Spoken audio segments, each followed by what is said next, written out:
Peace, greetings, sovereigns. Welcome to another Sovereign Needs podcast. This evening, we're looking at healing, and this is, of course, part two of our healing three-part series. We are delving into some of the things that you can do to support and aid the physical body in healing. And we touched on a few of those in our last build or our last episode. However, today we're going to touch on a little bit more, all right? And it's going to be not a free build because I'm not just going to be, all over the place, but we will be strategic in what we share, and I'm going to make sure that you walk away with some great tips for the winter season to help with healing.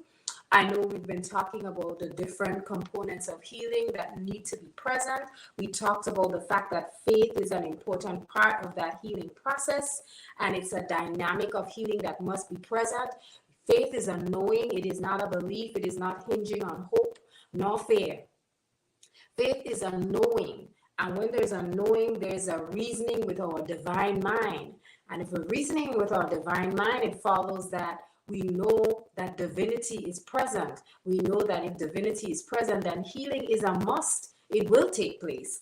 And the celestial mind is the co-creator of our lives and the orchestration of our lives and all of the sequencing in our lives as well too. That's the divine. All right. So with this mind, we can even see we could see our own end, right? We could see all of the highlights and our limits and the lines of our self-determination, the lines and boundaries that we use to create this idea or projection of who we are. But faith is critical in the process of healing. And what is also important is that understanding and that being open to the fact that there are parts of healing that we cannot see. And so that's something we need to consider, right? Not just consider. We need to accept that as truth, right? The truth is we have to be open to what we cannot see, right? And that's a case that we see in the story of Tobit, which I sent you all to look for. What I might do is just end up telling the story of Tobit one of these strongs coming up, maybe in January when we enter the new Gregorian of 2023. But we're closing out 2022 with just the idea of healing, and I'm pushing forward a lot of layers of modalities that you can use to heal. Part 3 is going to be awesome. We're going to be talking about, emotional and spiritual ways of healing. But today we're just focused on food and the physical components of healing. The last dynamic that's important that and I'm recapping because we talked about this in our last podcast, is connecting to the Creator. That connection to the Most High is critical. And we see that in the story of Tobit as well. There's a connection through his father's faithfulness, right? As women, we are connected to the Most High and the Elohim through our men, through the mate and the man and the covering in our lives and in our journey. That's how we're connected to the Most High. And that connection to the Creator is really critical. We do have to develop our own relationship with the Creator. So that does not mean that we don't engage in affirmation and connecting in that way. But that line is, of course, through the man. And that is the man in our journey, in our life. That may be our mate, our husband, it may be our father, depending on our situation. Now, let's jump into healing of the physical body. All right, this is winter. So a lot of us are going through the sniffles, the snuffles, the everything. We have to have a conversation that's separate. That's a separate conversation about what to eliminate, right? Elimination is a huge part of maintaining a healthy and optimum states of wellness within the home, each body in the home, right? That's critical. We have to think about what to eliminate. However, today we're talking about how to utilize warming herbs. Some of the warming herbs that I spoke about earlier in our last podcast were things like ginger and cinnamon, which are not new to you all. It is It is very easy to find those. Cloves might be new to you. You don't want to use a lot of it. But I always like, if we're making a batch of tea, and I'm a community pot tea maker, I love it. Give me a big old, 2-gallon pot, and we're going to be having a ball. When you're making teas that are specific to healing, you want to make sure you're using bulk herbs. Do not use the little cinnamon tea bags. It will not give you the healing, and it will not yield the amount or the quantity or the concentration of healing components in the cinnamon that you are looking for. All right, so a tea bag is not going to cut it. You will have to find a way to purchase some bulk cinnamon sticks. That's where the healing is. And when you can also find ginger, and blend the ginger in some water. Of course, you're going to scrub it, clean it, but blend the ginger in some water. Use some of that water in the tea, and also throw in some of the bits of trash. Anytime I blend ginger and I strain it, whatever is left back in the strainer, I literally freeze it, or I put it in a little container in the fridge, and I use it in stir fries, foods, soups. Sometimes I even put it in a jar with some raw honey, some chips of turmeric, some sprigs of thyme, some garlic, crushed cloves of garlic, and you top that off with some raw honey, and you have it sitting there, and that becomes a tonic that helps to soothe the throat, right? Especially if you put enough of the sprigs of thyme in there. It sits there over time, and it's a bottle of healing tonic and syrup that can sit in your fridge forever because raw honey is a preservative. It does help to preserve. Of course, when you have young children, if you are not sure about how the honey affects your child, please do not give it to them. And then same Sister Maria said, you have to know your child. You have to know what works for your family. If honey doesn't work, find something else that works. Molasses might be helpful as well, but it does not have the healing and antibacterial properties of the raw honey. Coriander, back to warming herbs. Coriander, anise, fennel, prickly ash. These are all great to include in any type of formula for herbal teas that you want to create, or herbal remedies to help support the circulation of the blood and circulation throughout the body. It helps to also keep the lower back and the kidney region warm and fortified. So those are great things to add to your pot. You do not have to add all of them together. Think about exploring and researching them. I have an entire podcast devoted to a couple of different herbs that I think are important for us to consider having in our medicine cabinet as women. And so that go back and dig through some of my Instagram videos and some of my videos here on the YouTube channel, and you will definitely find extensive, even a podcast. My podcasts also have extensive blog posts written up where you're able to find fortifying recipes for herbal blends and so on to help and support your family if you don't have any of your own, which you should. But that's why we're here. We're here to give you the scoop and bring everything to you so that you can help to maintain a fortified family. All right, sisters. Medicinal herbs can be added to a chai blend. So I know there are lots of Bengal tea blend lovers out there. So if you like those tea bags, or Celestial Teas has Bengal chai, which is really nice. It's delicious. I only drink it for entertainment. I drink it for flavor.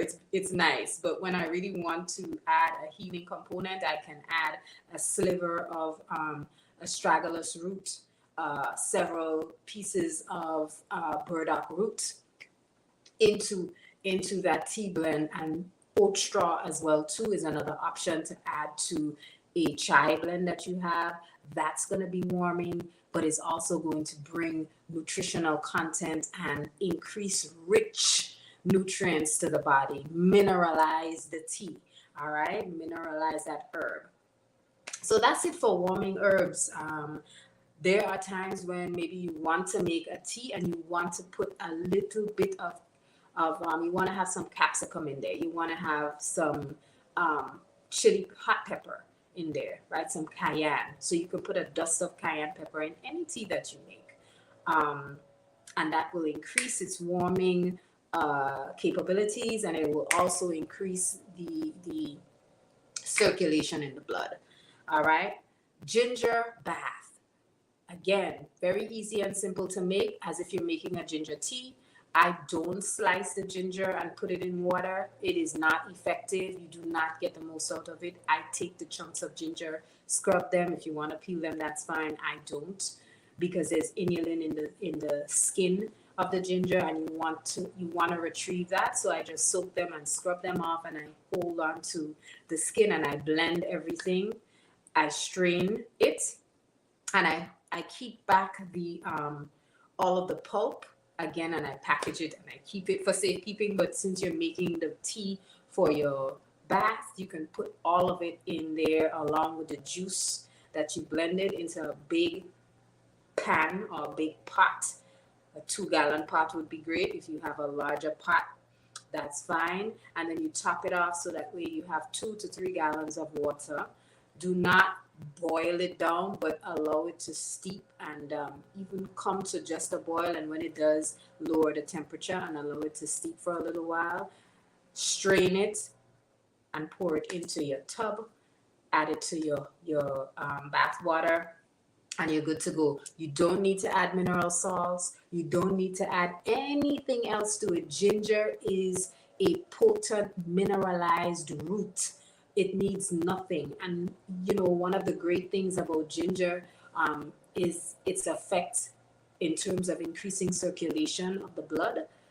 So having a ginger bath can definitely help you with that, because the skin is the largest organ. So your skin will just be taking on that ginger in there, baby. It's going to be good.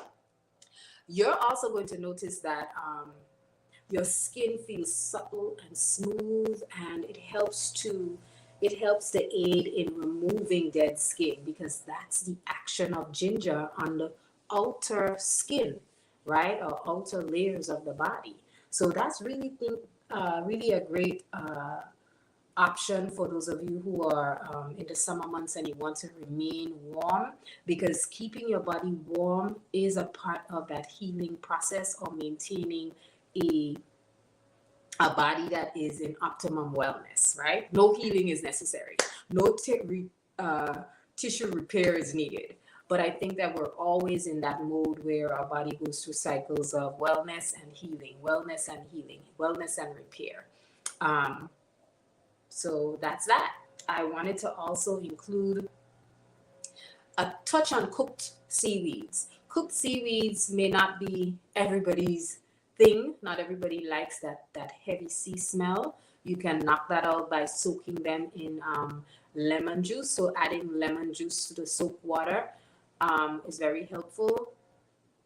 Don't leave it in there too long, because lemon breaks things down very easily. It's an acid, and it will do just that. It will break it down and make it too soft, and then it will fall apart. But it depends on, the consistency that you're looking for.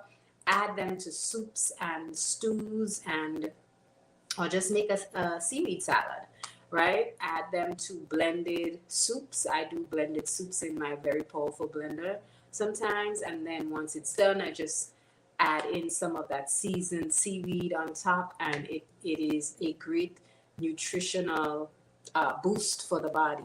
And that's one of the things you want to do when the body is healing. You want to make sure you have nutrient dense foods, right? Not foods that would cause mucus and cause for the body to remain in a state where it's just it can't heal because you're putting too many things in there, or you're giving it what it doesn't need, right? Like I saw one woman who was going through it, man. She was really sick where I work, right? She was sick, mucus, cold, stuffy. Her sinuses were absolutely dripping, blocked everything.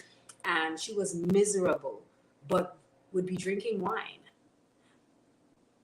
they don't work together. When your body's healing, there are things you have to eliminate, and that's another conversation, because there's so many things we engage in, eat, consume, um, and remain in close proximity to when we're healing, and those things should not be the case. So no, this is not the last.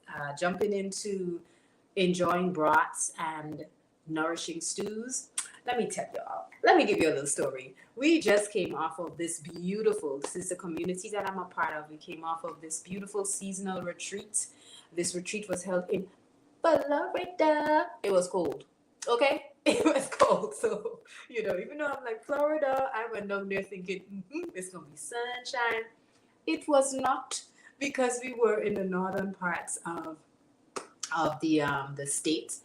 However, we had all of the food was absolutely delicious. So it was great. And our esteemed elder prepared all of the foods, and the stew, the mushroom stew. She said it was her first time doing it. Listen, it felt like this was the umpteenth time. Where I'm from, we say umpteen, means like the 100th time, right? But it was filled with seasonings and a lot of umami. Umami is that Asian flavor palette that is savory but pungent. And if you're into food combination and you're into food composition and body composition and the types of foods that are best suited for different body types, right? Maybe we're not going to get into the different body types, because that's going to take us on a whole different trajectory. But umami is a particular type of flavor that works well with some body compositions and some body types, based on the Chinese traditional system of medicine. And it includes pungent flavors, but mushrooms are also a huge part of it. So Trader Joe's actually has a great umami seasoning blend, and we use a lot of that. I'm not giving shout outs to anybody, but I wanted you all to be able to find the items that I'm sharing to help you with the healing process for your physical body. So, and also to make it delicious too, So we had a lot of seasonings, lots of onions, lots of garlic in there, cinnamon, even though you don't taste it, because bay leaf was in there. You probably didn't see it, but I did sneak in a bay leaf, a crumbled bay leaf or two. There was sticks of thyme in there, and a lot of sea moss. We blended up some sea moss and used it as a thickening agent, because sea moss congeals very well and it thickens things. It makes it takes gravy and makes it it takes a stock and makes it like a gravy. That's a good example.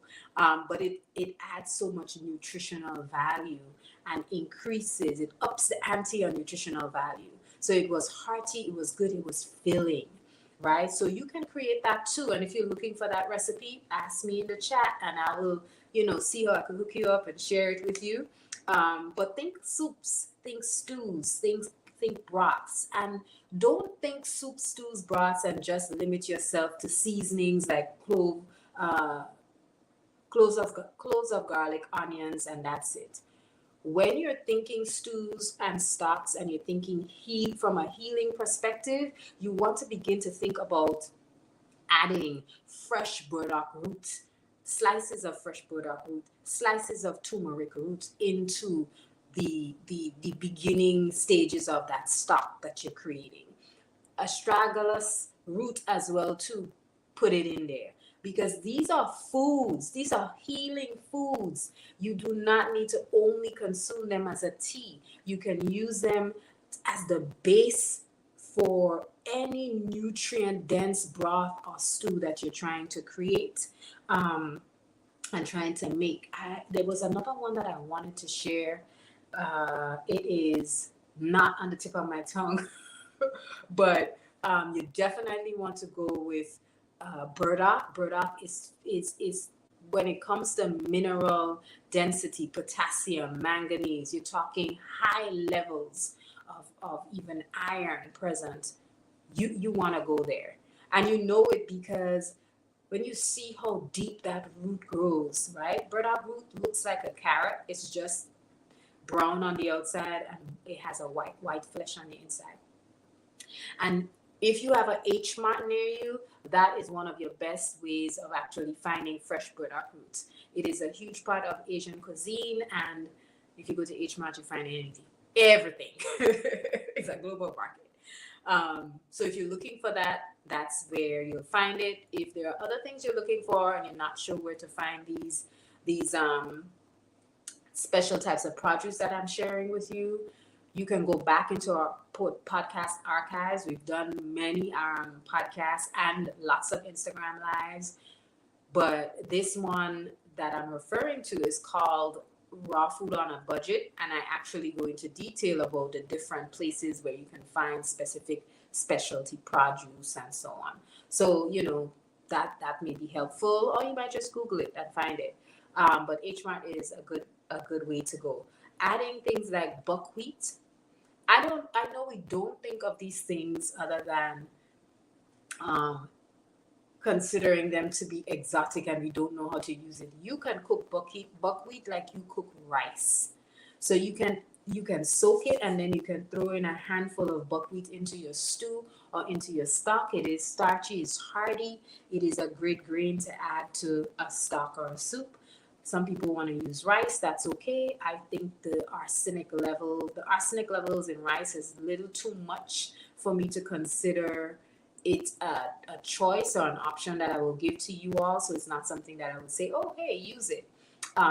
Because when we're talking about children and preparing for families, we want to make sure that we're thinking about non-toxic foods, right? And foods that will not have potential to harm or affect the brain function or the immune function of our youth. We want to keep that at the forefront of our heads. Congee is fermented soybeans, and so that's something that is an option as well too. I know when people hear soybeans, they get a little bit afraid because of the soy boy, the high levels of estrogen, and lots of the issue with soy is when we begin to use soy in its over processed carcinogenic form. When you heat soy and proteins for that matter excessively and you expose them to so much heat that they become carcinogenic, they're no longer fit for consumption.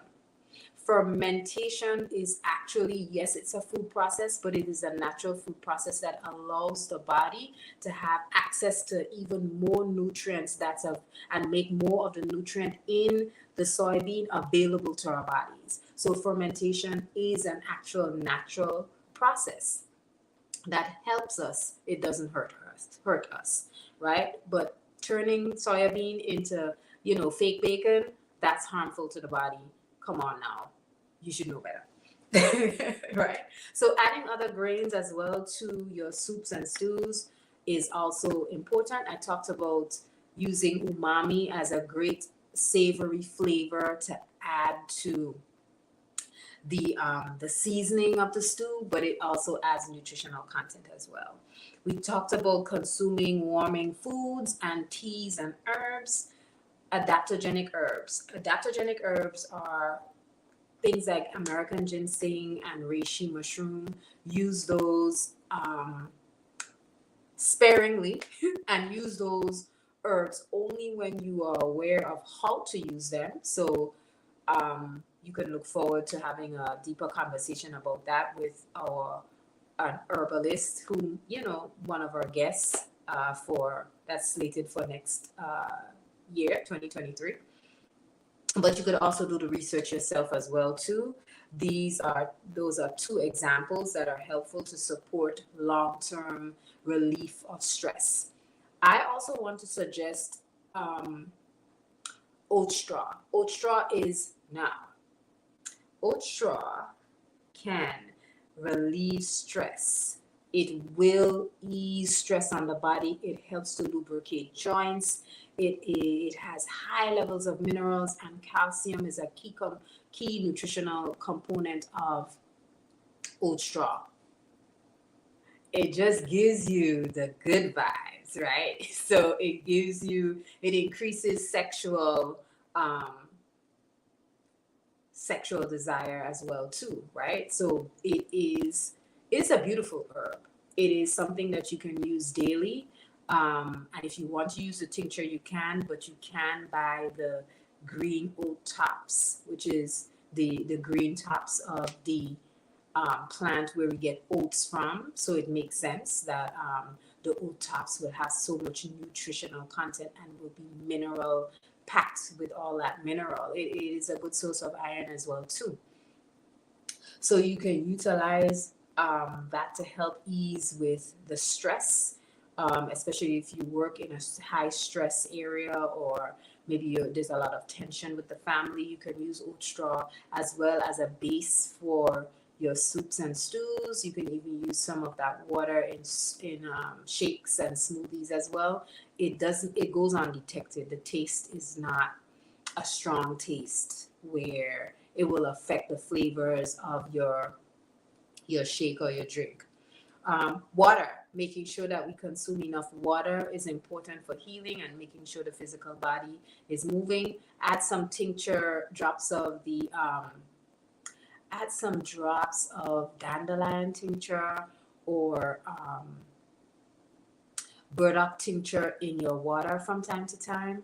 It is an excellent way to increase the mineral count in your water, and it gives your kidneys minerals to have fun with, right? I'm saying it in that way, but our kidneys need minerals. And as we get older, and also even if you're not older and you're not getting older, even if you're young, but you're low on mineral count, your body will begin to draw minerals from where it can find it. Your bones is one place that it will draw minerals from. So in order to make sure that your body has sufficient minerals to use, and it isn't drawing from your bones and other organs and so on, which will deplete the functionality of those other organs, you need to make sure that you're fortifying your water and you're fortifying your foods with herbs, herbal tinctures, and so on. That's really important. The last thing that we're going to touch on today is movement. Movement is absolutely a beautiful, energetic, and action-packed way of healing, of providing healing. And the beautiful thing in Anu, which is a community that I'm a part of, I'm blessed to be a part of, the book The Anu Way actually outlines for us what we should eat and what we should consume in terms of our temple. And there's also the list of dietary laws that we do follow in terms of clean and unclean foods. But the Anu actually outlines, our Chief Jetna, Chief Yuya, has outlined all of the expectations for exercise and movement, which is what is called in our community. And so there are specific movements that women should not engage in, and there are movements that brothers should. The important thing, though, is to know that we ought to have movement when we rise in the dawning. Before having anything or consuming anything, we should be moving first thing in the dawning. Of course, after giving thanks and praise and, affirming and all of that. And you can do that as well as move your body, right? We feel the power of the Elohim when we move and we exercise. We feel the power of the Elohim moving through the energy that moves through our body, right? And you cannot tell me that you don't realize that you're filled with the spirit of the Most High, when you're running and you're in a zone, when you're exercising and you're moving and you're doing your intervals and you're doing your yoga poses or you're doing your squats and you're like, whoa, this physical body is going, it's moving, it's doing, but there's something deeper. There's something more fueling this physical body. So, it's important to pay attention to the fact that the movement forces energy to course through our body. And it forces its way through our mind and our spirit too, right? And that ignites and inspires us into action. It's almost like a pendulum. So it keeps going, it feeds it, and it'll keep feeding itself, right? Movement aids healing because our body temples were originally designed to house the spirit of the Most High, right? The spirit of Yah is what our bodies were designed to hold. So it's a vehicle, right? It's a vehicle of travel. And what should be traveling within this temple or this vehicle is the spirit of Yah. And so we have to keep it strong, and we have to keep it fortified and like a well-oiled machine. No more creaks and, you know, uh, cracks and so on. I do have some, I will say. So I have to increase my movement so that way I'm more fluid. Um, there are specifics when it comes to movement for men. And for men, they're going to engage in movement that helps to with sexual virility, right? So movement actually, brothers, it helps to diminish it helps to reverse diminished sex drive, and it's also an outlet too for bottled up sexual emissions. Like it's a way to get it out. But I also am a woman, and therefore I cannot speak to what is needed in terms of those solutions for sexually bottled up emotions and so on. But it increases flexibility and it helps to release mental stress. So that these are all forms of healing. When we can release mental stress, that's a form of healing, right? And along with taking something like oat straw, that will ease and relieve any form of stress that may come from finances, family issues, um, issues with relatives who don't want to, accept the fact that this is your life and you're choosing a way, and it might not be the way they're choosing, but there are just so many different things that could induce stress. And when our cortisol levels begin to increase, it does help to slow down things like metabolism. So it's a really crazy cycle. For women, we are instructed to refrain from engaging in exercises that are protracted, that will cause protracted levels of heat and high heat in the body, right? So maybe lifting very heavy weights and so on, that will cause you to overheat. And that's important because all of our exercises as women, our exercises should help to increase robust fertility, y'all. Make the babies. Both, it's interesting because when you go to the other way, you do see for both men and women, the exercises are supposed to enhance sexuality. Of course, because reproduction and expanding the family and expanding the kingdom is what is at the forefront, right, of everything. So we have to do exercising and engage in exercises that will cultivate robust fertility. Yoga is one of them. Body weight movements, that's another one as well too. We have to do exercises that help to reinforce our spine, and that again goes back to body weight movements and movements that will help to enhance the feminine form, right? That's things like Pilates and so on. That's an important part of the list of things that we can do. Swimming is another one that is absolutely, it's healing energetically as well as emotionally and physically as well too.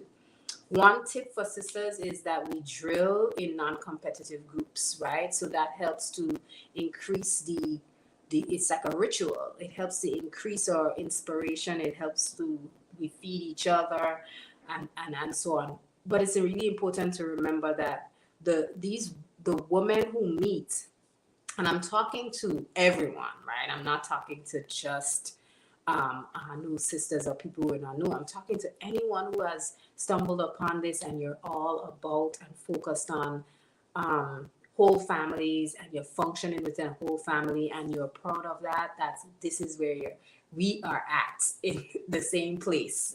We see each other eye to eye. And so we're able to influence and inspire each other because we are inspired by the men in our lives, right? They're infusing that in us and sparking that light and giving us that light. And we're taking it, and it just exudes, it expands, and we're not expanding it, but it just moves out in waves and it affects everyone around us. And that's how we help to motivate and inspire each other and move as a group. So movement is the last part of our build today. It has been great giving you all of the tips and tricks and getting through the different ways that we can heal physically. There are a ton more of items that we can cover, but these are basics that I thought you would benefit from. And if you have questions, place them in the chat. I am always happy to share my tips, tricks, and maybe even do videos on any questions that you may have, no matter the time. Even if you're looking at this 20 years from now, I am going to be fit as a fiddle and ready to answer your questions. So 2 days from now, 20 days from now, 2 years from now, 20 years from now, you're welcome to ask questions. You're welcome to keep in touch. And I just wanted to actually say for those of you who are interested in finishing strong or even just jumping on the challenge, I've been talking about the Chief Yuya Challenge for a while now. It started on December 1st and ends on the 30th, 26 days. Because it does not include the Sabbath or the Saturdays, because those days are for resting. And each day is acknowledged from the sunset to sunset. So for those of you who are interested in probably doing the next 7 days, we will be doing all our push-ups and squats and letter writing and wrapping up all of those. But the truth is, this is not the ending. It's the beginning. It's the beginning of new patterns and new ways of being. And so you are developing a pattern so that you can now institute a culture of fitness and health and balance into your journey, so you can, hit all your goals for 2023. And that's what I'm talking to myself as I talk to you. So if you're interested, go to chiefyuya.com and you will definitely find look for episode 81. And in episode 81, he breaks down all of the different sections of the challenge. He has also written it out. So it's in the blog section that's attached to episode 81. That was masterful and brilliant. So thank you very much, Chief Yuya, for making it very accessible to all of us. And come back here and let us know, and go to the YouTube channel as well too. Chief Yuya's YouTube channel also includes a podcast version or listening version of the same podcast, so it is easy for you to access on YouTube. Go into the chat and share which one of the levels of the challenges that you'll be doing. And come back and tune in for healing the body through rest, writing, and meditation. That will be part 3. I'm looking forward to it. And also, I'll be doing 7 days of meditation to close off the Chief Yuya Challenge. So every day from now until the last day of the challenge and the last day of the month of December in the Gregorian year of 2022, we will be doing a 9 p.m. live. A 9 p.m. live meditation, right? And it will be any one of the meditational types or styles of meditation that exist. I'm going to choose from there, but go into the chat and tell me which ones you want us to try or do. I'll make them about 15 minutes long, but I am doing 30 minutes per day. So if you want me to do a 30-minute live meditation, I'll definitely do one. I look forward to seeing you all. Peace and power. Thank you so much for joining. I am Sister Maria. Come back now.